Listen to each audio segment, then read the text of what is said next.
أما بعد فإن خير الحديث كتاب الله وخير الهدي هدي محمد صلى الله عليه وسلم وشر الأمور محدثاتها وكل محدثة بدعة وكل بدعة ضلالة وكل ضلالة في النار. اللهم صل على محمد وعلى آل محمد كما صليت على إبراهيم وعلى آل إبراهيم إنك حميد مجيد. اللهم بارك على محمد وعلى آل محمد كما باركت على إبراهيم وعلى آل إبراهيم إنك حميد مجيد. أعوذ بالله السميع العليم من الشيطان الرجيم من همزه ونفخه ونفثه. بسم الله الرحمن الرحيم. أو كالذي مر على قرية وهي خاوية على عروشها قال أنى يحيي هذه الله بعد موتها فأماته الله 100 عام ثم بعثه قال كم لبثت قال لبثت يوما أو بعض يوم قال بل لبثت 100 عام فانظر إلى طعامك وشرابك لم يتسنه وانظر إلى حمارك ولنجعلك آية للناس وانظر إلى العظام كيف ننشزها ثم نكسوها لحما فلما تبين له قال أعلم أن الله على كل شيء قدير. وقال تعالى في مقام أخرى ولله الأسماء الحسنى فادعوه بها.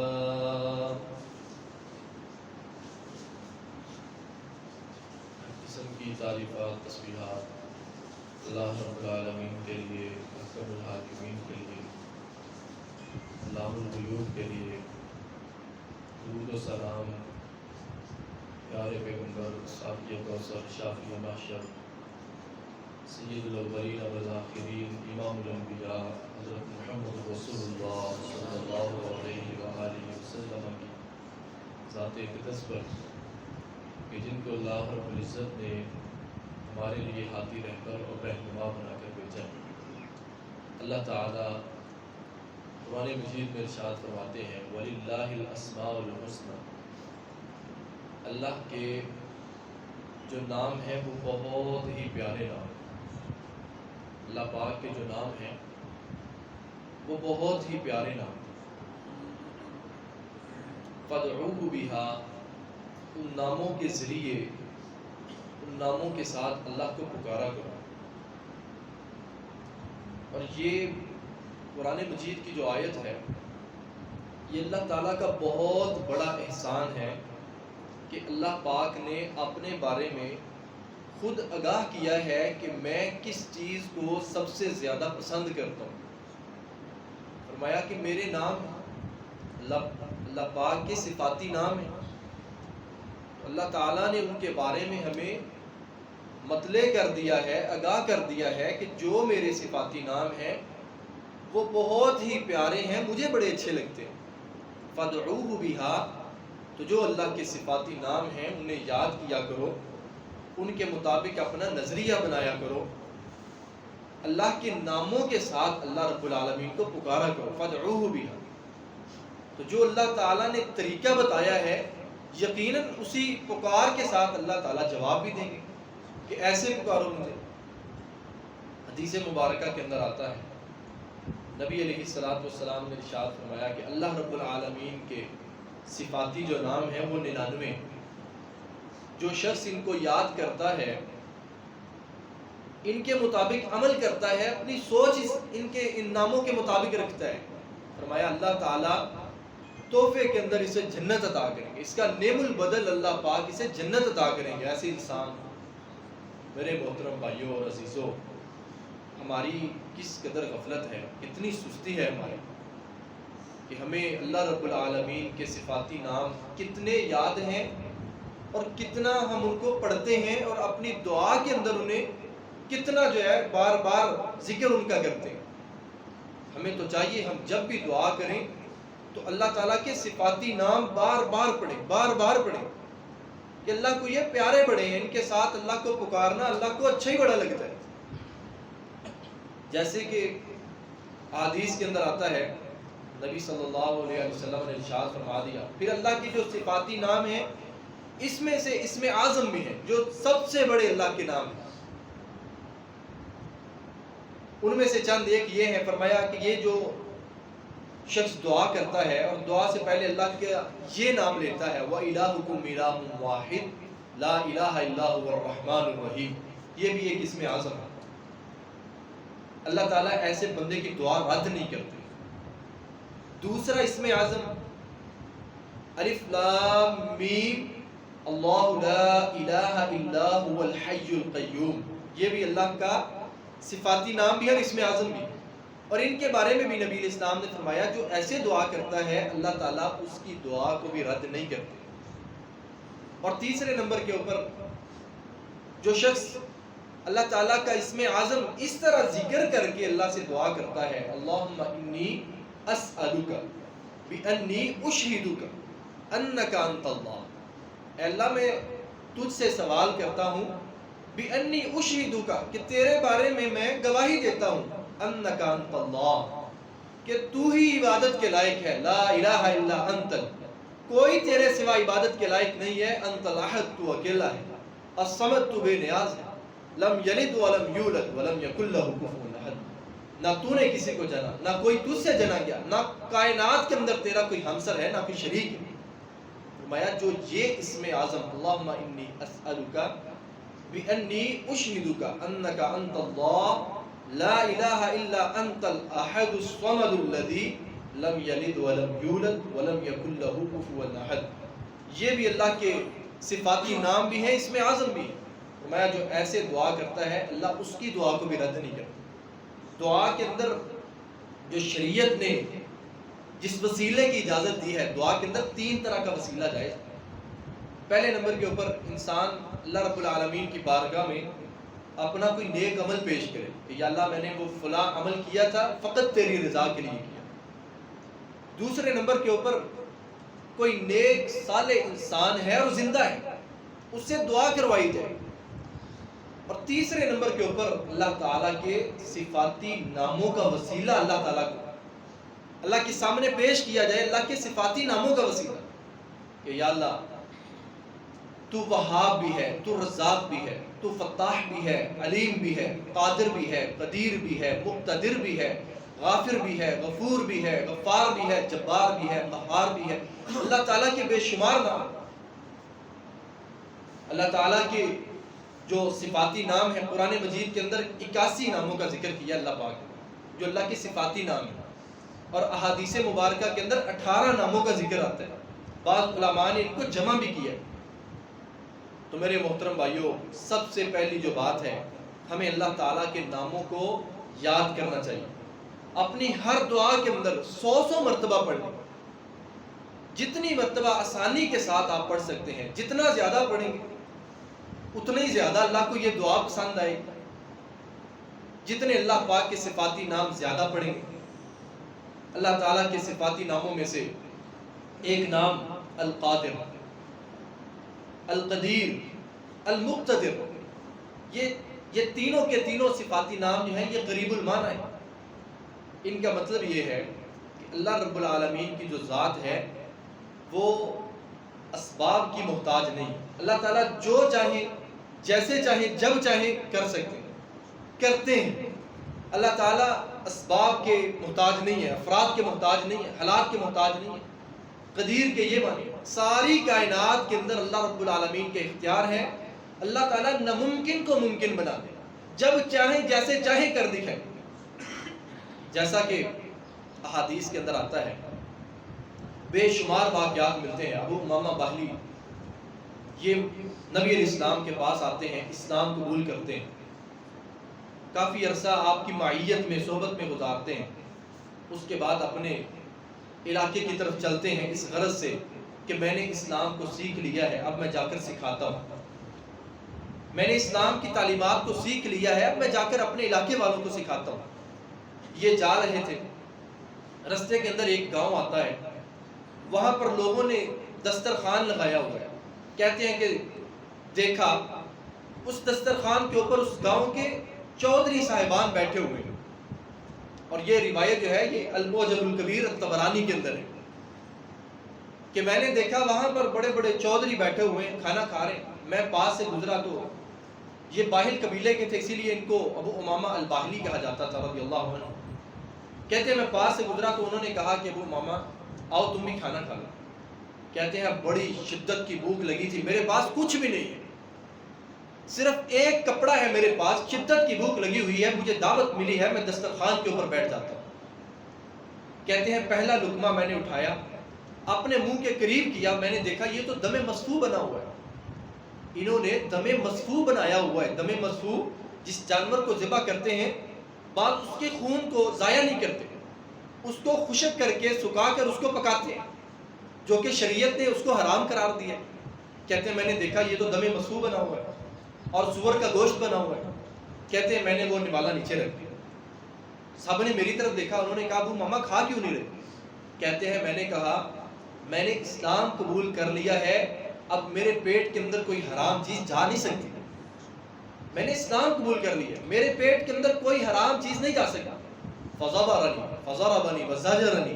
کہتے ہیں اتنی بات کہی انہوں نے مجھے بے تحاشا مارا، مجھے دھکے دے دے کر وہاں سے، فزجرنی مجھے ڈانٹا بھی مارا بھی، دھکے دے کر وہاں سے نکال دیا کہ تم نے وہ دین چھوڑ دیا جو تمہارے باؤ اجداد کا تھا، کون سا دین اختیار کر لیا. کہتے ہیں وہاں سے مجھ کو نکال دیا گیا. اب اللہ کی قدرت دیکھیں، اللہ تعالیٰ کی صفاتی نام ہے نا قادر قدیر المقتدر.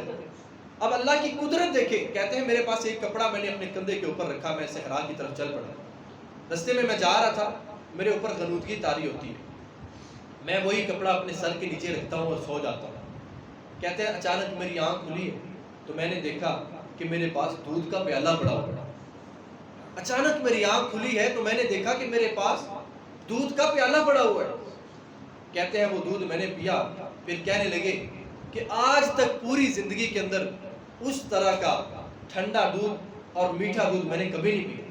اور کہا اس طرح کا سفید دودھ اس قدر سفید تھا، اتنا سفید دودھ دیکھا بھی نہیں ہے کبھی. وہ میں نے پی لیا. کہتے ہیں میں بیٹھا ہوا تھا، اسی گاؤں کے دو لوگ میرا رستہ تلاش کرتے کرتے میرے پاس آئے، آ کر روٹی پیش کی. کہنے لگے ابو ماما یہ روٹی کھا لو، کہیں بھوک سے نہ مر جانا، یہ روٹی کھا لو کہیں بھوک سے نہ مر جانا. کہتے ہیں میں نے کہا اطعمنی ربی وسقانی ربی، کہ مجھے تو میرے رب نے کھلا بھی دیا ہے پلا بھی دیا ہے. انہوں نے کہا ابو ماما جھوٹ نہ بولو. کہا اللہ ہر چیز پر قادر ہے، اللہ کو پکارا ہے، کیسے اللہ اپنے بندے کو بھوکا چھوڑ دے؟ قد اطعمنی ربی وسقانی ربی، اللہ نے مجھے کھلا بھی دیا پلا بھی دیا. پھر انہوں نے کہا آپ جھوٹ بول رہے ہو. اپنے پیٹ سے کپڑا ہٹایا، کہا یہ میرا پیٹ دیکھ. اللہ اکبر. یہاں پر یہ بات یاد آتی ہے کہ صحابہ کرام کو فرسان النہار کہا جاتا تھا، کہ صحابہ کرام وہ شخصیات تھی، ان کے بارے میں آتا ہے کہ رات کو قیام کرتے تھے، لمبا لمبا قیام کرتے تھے، اور صبح کو روزے رکھا کرتے تھے. اور حدیث میں آتا ہے کہ صحابہ کرام روزے رکھ رکھ کے ان کے جو پیٹ ہیں ان کی کمر کے ساتھ ڈال گئے. یہ اپنا پیٹ دکھا رہے ہیں. کہا میرا پیٹ دیکھ لو، اس کے اندر سرابی آئی ہوئی ہے، ایسے لگتا ہے جیسے میں نے کچھ کھایا پیا ہوا ہے. انہوں نے دیکھا، انہوں نے کہا واقعتاً ایسے لگتا ہے. تو میرے محترم بھائیو، یہ قدرت کے کرشمے ہیں، یہ اللہ کی قدرت کے مظاہر ہیں. جو اللہ کو پکارتا ہے یا قادر یا قدیر یا المقتدر، اللہ پہ ایمان توکل ہے، اللہ تعالیٰ اسے بیار و مددگار کبھی بھی نہیں چھوڑتے. عبداللہ بن مبارک رحمۃ اللہ علیہ کتاب الزہد کے اندر ایک واقعہ لکھتے ہیں. یہی واقعہ امام ذہبی رحمہ اللہ نے سیر و اعلام النبلاء کے اندر لکھا ہے، اللہ تعالیٰ کی صفاتی ناموں کے بارے میں اور اللہ کی قدرت کے بارے میں، اللہ کی قدرت کے مظاہر کیسے کیسے ظاہر ہوتے ہیں۔ امام ابو نعیم اصفہانی رحمہ اللہ نے حلیۃ الاولیاء کے اندر یہی واقعہ لکھا ہے۔ تینوں ائمہ نے اپنی اپنی کتاب کے اندر یہ واقعہ لکھا ہے کہ حضرت صلہ بن اشیم رحمۃ اللہ علیہ سفر کر رہے تھے، سفر کرتے کرتے کہتے ہیں کہ میرا جو ذات راہ تھا وہ ختم ہو چکا، ذات راہ میرے پاس جو تھا وہ ختم ہو گیا، اب مجھے شدت کی بھوک بھی لگی ہوئی ہے اور پیاس بھی لگی ہوئی ہے اور پاس کھانے کے لیے بھی کچھ نہیں ہے۔ کہتے ہیں میں ایسے ہی جا رہا تھا، رستے کے اندر ایک شخص کو دیکھا، اونٹنی کے اوپر سوار ہے، اونٹنی کا جو ہودج ہے میں نے دیکھا کہ اس کے اندر کھانے پینے کا سامان پڑا ہوا ہے۔ میں اس کے پاس گیا، اس کے ہودج کے اندر اپنے ہاتھ کو داخل کیا، جب اس کے ہودج کے اندر اپنے ہاتھ کو داخل کیا ہے وہاں سے مجھے ایک روٹی ملتی ہے۔ کہتے ہیں میں اس روٹی کو کھانے لگا تو اس نے مجھے کیا کہا، اس نے کہا آپ نے روٹی کھانی ہے تو کھا لو، مگر ایک بات یاد رکھنا، اس روٹی کے اندر میں نے سور کی چربی ملائی ہے اور اس کا ایک میں نے یہ پراٹھا ٹائپ بنایا ہوا ہے، کھانا ہے تو کھا لیں آپ۔ کہتے ہیں وہ میں نے اپنے منہ کے قریب کیا ہی تھا، میں نے اس کو نیچے رکھ دیا، میں نے کھائی نہیں ہے، حالانکہ اس موقع کے اوپر کھانا حلال ہے۔ یہ اضطراری حالت ہے جب انسان کو اپنی موت کا اندیشہ ہو، سامنے حرام و حلال نہ ہو کہ اگر میں نے نہ کھایا میں مر جاؤں گا، میری موت واقع ہو جائے گی، چند لقمے انسان کھا سکتا ہے، شریعت نے اجازت دی ہے۔ فمن استر غیر باغ ولا عائد فلا اثم علیہ، ایسے بندے پر کوئی گناہ نہیں، حالانکہ اس موقع پر حلال تھا مگر اس کو چھوڑ دیا۔ کہتے ہیں کہ میری غیرت گوارا نہیں کرتی کہ میرے پیٹ کے اندر کوئی حرام کا لقمہ جائے، میری غیرت گوارا نہیں کرتی، اس کو چھوڑ کر آگے سفر شروع کر دیا۔ کہتے ہیں ایک اور شخص کو دیکھا، وہ گھوڑے کے اوپر سوار ہے، جا رہا ہے، میں نے دیکھا کہ اس نے پانی کی مشک رکھی ہوئی، اس کو میں نے روکا، اس کی مشک کو میں نے پکڑا، اس کے تسمے کو کھولا، پانی پینے لگا تو اس نے مجھے کہا اے جوان تو طاقتور ہے اور میں کمزور ہوں، تو مجھ سے چھین سکتا ہے، کھا بھی سکتا ہے، میں کمزور ہوں، تو طاقتور ہے، اگر تو مجھ سے پی لے گا کھا لے گا، یاد رکھنا میرا سفر بڑا لمبا ہے، میں تو بھوکا مر جاؤں گا، میں تجھے اللہ کا واسطہ دیتا ہوں کہ مجھے چھوڑ دے، میرا رستہ چھوڑ دے۔ وہاں پہ حرام چھوڑا ہے، یہاں پہ ظلم چھوڑ رہے ہیں، وہاں پہ حرام کھانا چھوڑ دیا ہے، یہاں پہ ظلم کرنا چھوڑ دیا۔ کہتے ہیں کہ میں نے اس بندے کو بھی معاف کر دیا، میں اپنے رستے ہو لیا۔ کہتے ہیں میں تھوڑا سا آگے گیا، میرا جسم کمزور پڑ گیا، اب میری پاس سواری بھی ہے، اس سے بھی نہیں چلا جاتا۔ کہتے ہیں کہ اچانک میرے پیچھے سے ایک آواز آتی ہے، کسی چیز کے گرنے کی آواز آتی ہے، میں نے پیچھے مڑ کر دیکھا تو ایک تھیلی پڑی ہوئی ہے۔ کہتے ہیں میں نے جا کر اس تھیلی کو اٹھایا، اس کو کھولا تو دیکھا کہ اللہ تعالیٰ نے میری مہمانی کے لیے، مہمان نوازی کے لیے بندوبست کر دیا ہے، کہ میں نے اس کو کھول کر دیکھا تو میں حیران رہ گیا کہ اس کے اندر تر و تازہ کھجوریں کہاں سے آ گئی، نہ ادھر کوئی انسان ہے، نہ یہاں پر کوئی باغ ہے، نہ یہاں پر کوئی درخت ہے، کہاں سے یہ تر و تازہ کھجوریں آ گئی۔ میرے محترم بھائیو، یہ اللہ کی قدرت ہوتی ہے، یہ قدرت کے مظاہر ہوتے ہیں جو اللہ تعالیٰ اپنے بندوں کو دکھاتے ہیں۔ موسیٰ علیہ السلام کی والدہ کو اللہ تعالیٰ نے کیا وحی کی تھی کہ صندوق کے اندر ان کو بند کر کے دریا کے اندر ڈال دو۔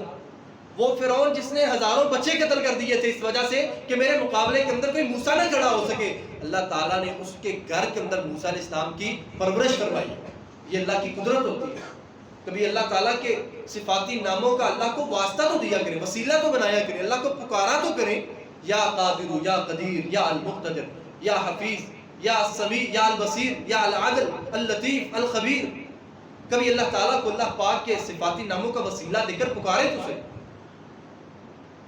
حضرت زکریا علیہ السلام ہے، آخری عمر ہے، اللہ تعالیٰ نے بیٹے کی بشارت دی ہے، کہا اس عمر میں کیسے ہو سکتا ہے؟ حضرت ابراہیم علیہ السلام کو آگ جلا لے گی، اللہ کی قدرت ہے۔ موسیٰ، حضرت یونس علیہ السلام مچھلی کے پیٹ سے زندہ باہر آ رہے ہیں، اللہ کی قدرت ہے۔ نبی صلی اللہ علیہ وآلہ وسلم بیان فرماتے ہیں، صحیح بخاری میں آپ نے فرمایا بنی اسرائیل کے دو شخص ایک دوسرے کو کہہ رہے ہیں کہ 1000 دینار مجھے قرض دے دو، مقررہ مدت کے اوپر میں تم کو واپس کر دوں۔ اس نے کہا کوئی گواہ، کوئی ضامن؟ کہا اللہ کی ذات گواہ ہے، اللہ کی ذات ہی ضامن ہے۔ کہا تو نے اس کی گواہی ڈالی ہے جس سے بڑا کوئی گواہ ہو ہی نہیں سکتا۔ اس نے اللہ کے نام کا ادب کیا، اللہ کے نام کی حیا کی ہے، 1000 دینار دے دیے۔ آج ہمارے معاشرے کے اندر بھی جھوٹ بول بول کر اور جھوٹی قسمیں اٹھا اٹھا کر. جھوٹی قسم کیا ہے؟ قسم ہے کیا؟ اللہ کی ذات کو بیچ میں ضامن ٹھہرایا جاتا ہے کہ میں جو بات کر رہا ہوں اس بات کا ضامن اللہ رب العالمین ہے. اور پھر کیا جھوٹ بول کر اپنے سامان کو فروخت کیا جاتا ہے. رسول اللہ صلی اللہ علیہ وسلم نے فرمایا 3 لوگ ہیں اللہ تعالیٰ قیامت کے دن نہ ان کی طرف دیکھیں گے، نہ گناہوں سے پاک کریں گے، نہ ان سے کلام کریں گے. فرمایا ان میں سے ایک یہ ہے المنفق سلعتہ بالحلف الکاذب، جھوٹی قسم اٹھا کر اپنے سامان کو بیچنے والا. اور ایک روایت میں آتا ہے جس نے عصر کی نماز کے بعد جھوٹی قسم اٹھا کر اپنے سامان کو بیچا ہے، اللہ اس کے مال کے اندر کبھی بھی نہیں برکت عطا کرے، کبھی برکت آ ہی نہیں سکتی اس کے مال کے اندر. اس نے اس کو دے دی ہے.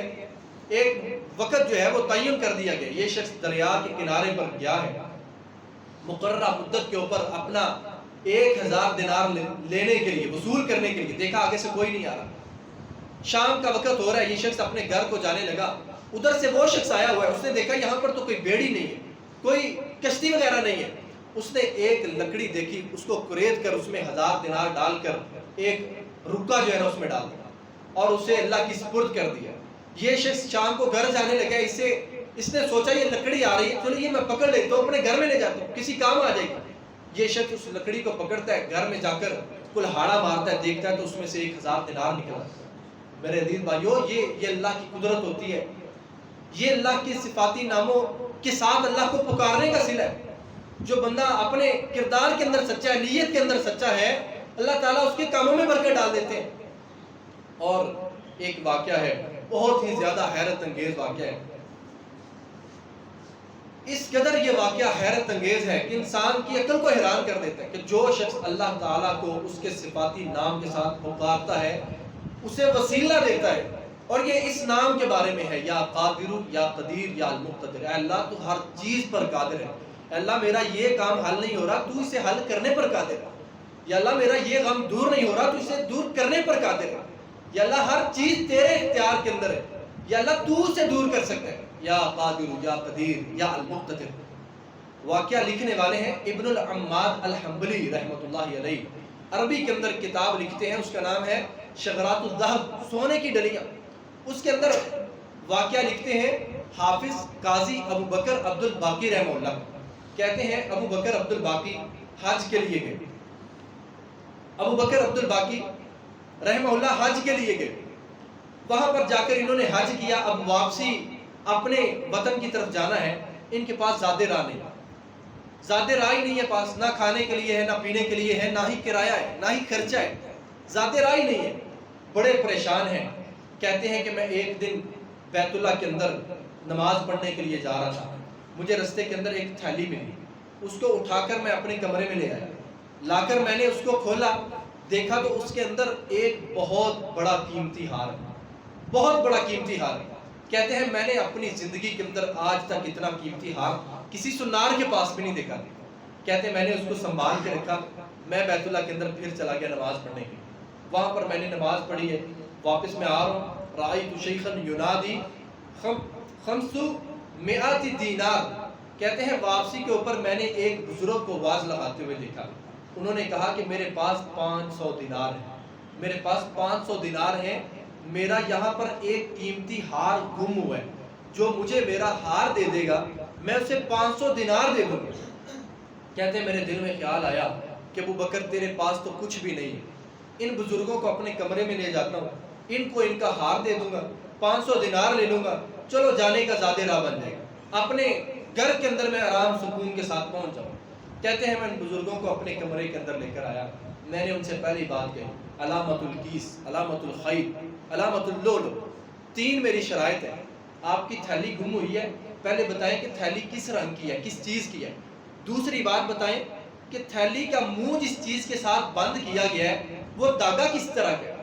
تیسری بات بتائیں اس تھیلی کے اندر جو ہار ہے وہ کس طرح کا ہے.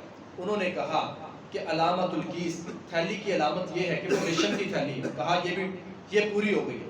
کہا دوسری بات اس کا جو منہ بندھا ہوا ہے وہ بھی ریشم کے دھاگے سے بندھا ہوا ہے. کہا یہ بھی پوری ہو گئی. کہا تیسری بات، کہا اس کے اندر جو موتی ہیں، جو ہار کے موتی ہیں 30 حبہ، وہ 30 دانے ہیں. کہا یہ بھی بات پوری ہو گئی ہے. کہا یہ اپنی تھیلی لے لیں. انہوں نے کہا ٹھیک ہے، یہ آپ 500 دینار لے لیں. کہا میں نے نہیں لے، انکار کر دیا۔ انہوں نے اصرار کیا، کہا میں نے نہیں لے، کہا کیوں نہیں لے رہے آپ؟ کہا یہ میرے اوپر فرض تھا، میں نے یہ آپ کی امانت ادا کر دی ہے، اب اس کا صلہ میں آپ سے نہیں، میں اللہ سے مانگوں گا۔ میں بھی یہاں پر غریب کی حیثیت سے رہ رہا ہوں، میرے پاس بھی کچھ نہیں ہے، مگر اس کا صلہ میں اپنے رب سے مانگوں گا، آپ سے لے لیں۔ کہتے ہیں کچھ عرصہ گزرا، میرے پاس کچھ پیسے آئے، یہ صحیح سند کے ساتھ واقعہ شجرات الذہب کے اندر لکھا ہوا ہے۔ کچھ عرصہ گزرا، میرے پاس پیسے آئے، میں نے اپنے وطن کی طرف واپسی کا سفر شروع کر دیا۔ جب میں واپس جا رہا تھا بیڑے کے اندر، کشتی کے اندر، کہتے ہیں رستے کے اندر طوفان آتا ہے، بیڑا جو ہے یہ سمندر کی موجوں کے اندر غرق ہو جاتا ہے، بڑے لوگ جو ہے وہ ڈوب جاتے ہیں، مر جاتے ہیں۔ کہتے ہیں میرے ہاتھ میں ایک لکڑی کا پھٹا لگا، اس کو پکڑ کر ڈوبتے ڈوبتے میں بھی ایک جزیرے کے ساتھ جا رہا تھا۔ واقعہ ان کا بہت لمبا ہے، کہتے ہیں کہ المختصر میں جزیرے میں گیا، وہاں پر مسجد میں گیا نماز پڑھنے کے لیے۔ 2-3 دن کے اندر لوگوں نے دیکھا کہ میری قرآن پڑھنے کے اندر بڑی پیاری آواز ہے، انہوں نے مجھے امامت کے لیے آگے کر دیا، مجھے امام بنا دیا۔ کچھ عرصہ گزرتا ہے، انہوں نے کہا کہ آپ پڑھے لکھے انسان ہیں، آپ کے پاس قرآن کی تعلیم ہے، آپ ہمارے بچوں کو پڑھا دیا کریں۔ کہتے ہیں میں نے ان کے بچوں کو پڑھانا شروع کر دیا۔ کچھ عرصہ گزرا، جزیرے کے لوگ کہنے لگے کہ ہمارے قبیلے کے اندر صبیۃ غنیۃ یتیمۃ، ایک بچی ہے وہ مالدار بہت زیادہ ہے مگر یتیم ہے، ایک بچی ہے یتیم ہے، مالدار بڑی ہے، ہم آپ کے ساتھ اس کی شادی کرنا چاہتے ہیں۔ کہتے ہیں انہوں نے میرے ساتھ اس کی شادی کر دی، میری اس کے ساتھ شادی کر دی۔ اب یہاں سے واقعہ شروع ہو رہا ہے، کہتے ہیں میری شادی اس کے ساتھ ہو گئی، پہلی رات ہے، میں اپنی بیوی کے پاس گیا، میں نے اس کے گلے کے اندر وہ 30 موتیوں والا وہ ہار دیکھا جو بیت اللہ کی گلیوں میں نے چھوڑا، اللہ کے لیے چھوڑ دیا۔ ملا تھا مجھے 500 دینار بھی نہیں لیے تھے، اللہ کے لیے چھوڑ دیا وہی ہار مجھے۔ اور پھر انہوں نے کہا کہ من وعن وہی ہے، 30 دانے وہی چیز، کوئی زبر زیر کا فرق نہیں ہے، وہی ہار ہے۔ کہتے ہیں میں نے وہ دیکھا، صبح فجر کی نماز پڑھانے کے لیے آیا تو میں نے لوگوں سے واقعہ بیان کیا کہ آج سے اتنا عرصہ پہلے بیت اللہ کے اندر مجھے ایک ہار ملا تھا، وہ میں نے فلاں بزرگ تھے انہوں نے آواز لگائی تھی، وہ میں نے ان کا تھا تو دے دیا تھا، ان سے علامتیں پوچھ کر۔ کہتے ہیں لوگوں نے یہ بات سنی، حللوا وکبروا، انہوں نے اللہ اکبر اور لا الہ الا اللہ کہنا شروع کر دیا۔ کہتے ہیں کہ تم قاضی ابو بکر ہو، تم ہندوستان سے آئے ہوئے، تم ہو قاضی ابو بکر۔ کہتے ہیں کہ اس جزیرے کے اندر وہ بزرگ بڑے مالدار تھے، انہوں نے ہمیں یہ واقعہ سنایا تھا، انہوں نے کہا کہ بیت اللہ کے اندر میرا ہار گم ہو گیا تھا، ایک نوجوان جو مجھے اپنے کمرے میں لے گیا، اس نے مجھے میری تھیلی کی علامتیں پوچھی، میں نے اس کو بتا دی، اس نے میرا ہار مجھے واپس کر دیا، میں نے اجرت دی، میں نے 500 دینار دیے، اس نے لیے نہیں تھے، انکار کر دیا تھا، اس نے کہا تھا کہ اس کا صلہ میں نے اپنے رب سے لینا ہے۔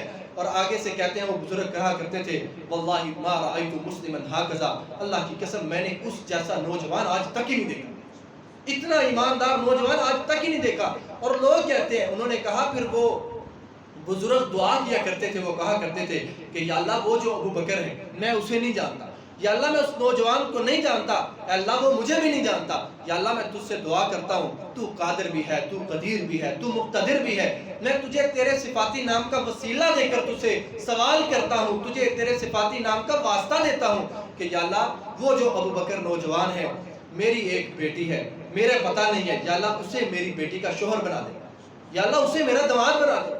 لوگوں نے کہا اللہ رب العالمین نے دیکھیں ناممکن کو ممکن کیسے کر دیا ہے۔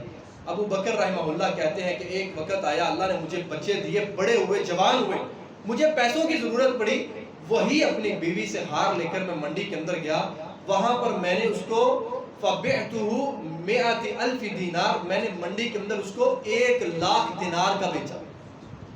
دیکھیں کہاں 500 ہے، اللہ کے لیے کسی چیز کو چھوڑ دیا، اور کہاں اللہ کی قدرتیں ظاہر ہو رہی ہیں، کہاں کیسے اللہ کو پکارے اور اللہ کی قدرتیں ظاہر ہو رہی ہیں۔ تو میرے محترم بھائیو خلاصہ کلام یہی ہے کہ اللہ رب العالمین کے جو صفاتی نام ہیں، جتنے صفاتی نام ہیں، 99 صفاتی نام ہیں، خود بھی یاد کریں، اپنے بچوں کو بھی یاد کروائیں، خود بھی اپنی دعاؤں کے اندر اللہ کے صفاتی نام کثرت کے ساتھ پڑھا کریں۔ اللہ تعالیٰ سے دعا ہے اللہ تعالیٰ قرآن و سنت کو سمجھنے اور اس پر عمل کرنے کی توفیق عطا فرمائے۔ وآخر دعوانا الحمدللہ۔